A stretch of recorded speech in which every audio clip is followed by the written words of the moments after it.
Vocational Guidance Counselor. Vocational Guidance Counselor. Vocational Guidance Counselor.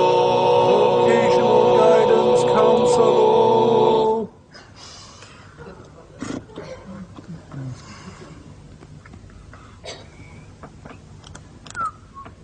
Ah, Mr. Anchovy. Do sit down. Thank you. Take the weight off the feet, eh? Yes, yes. Lovely weather for the time of year, I must say. Enough of this gay banter. And now, Mr. Anchovy, you asked us to advise you which job in life you were best suited for. That is correct, yes. Well, I now have the results here of the interviews and the aptitude test that you took last week, and from them we've built up a pretty clear picture of the sort of person that you are. And I think I can say without fear of contradiction that the ideal job for you is chartered accountancy. But I am a chartered accountant. Jolly good. Well, back to the office with you then. No! You don't understand. I've been a chartered accountant for the last 20 years. I want a new job.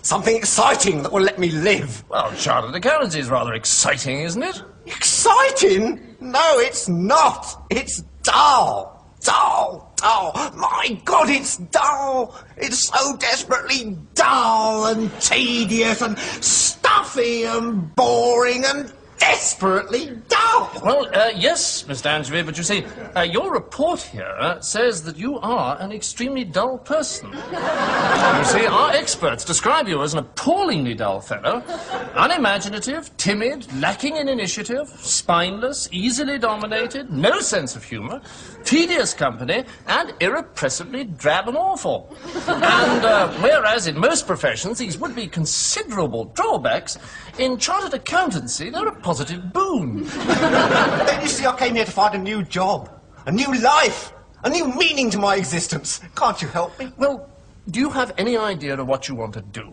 Yes, I have. What? Lion taming! Yes. Of course, it's a bit of a jump, isn't it? I mean, chartered accountancy to lion taming in one go. You don't think it might be better if you worked your way towards lion taming, say, via banking? No, or... no, I don't want to wait. At 9 o'clock tomorrow, I want to be in there, taming. Fine. But do you have any qualifications? Yes, I've got a hat. A hat? Yes, a hat, a lion taming hat, a hat with lion tamer on it. I got it at Harrods, and it lights up saying lion tamer in great big neon letters, so you can tame them after dark when they're less stroppy. I see. And you can claim reasonable wear and tear, switch it off during the daytime, claim reasonable wear and tear as allowable professional expenses under paragraph 235B. Yes, I do follow, Mr. Anchovy, but you see, the snag is, if I now call Mr. Chipperfield and say to him, look here, I've got a 45-year-old chartered accountant with me who wants to become a lion tamer, his first question is not going to be, does he have his own hat? He's going to ask what sort of experience you've had with lions. Well, I've seen them at the zoo. Good.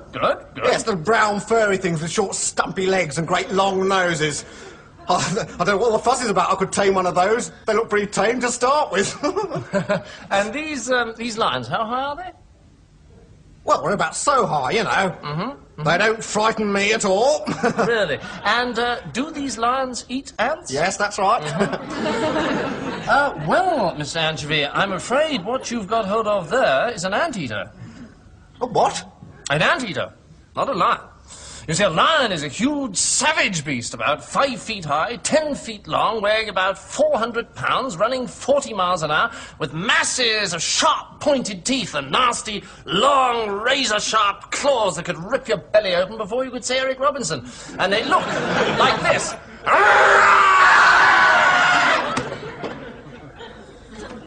Time enough, I think, for a piece of wood. The Lodge. Now, shall I call Mr. Chipperfield? No. I think your idea of making the transition to lion taming via easy stages, say via insurance or... banking. Or banking, yes. Yes, banking, that's a man's life, isn't it? Banking. Travel, excitement, adventure, thrills, decisions affecting people's lives. Jolly good. Well, shall I put you in touch with the bank? Yes. Fine. No. No. Look, big decision. I'd like just a couple of weeks to think about it. You know, I don't want to jump into it too quickly.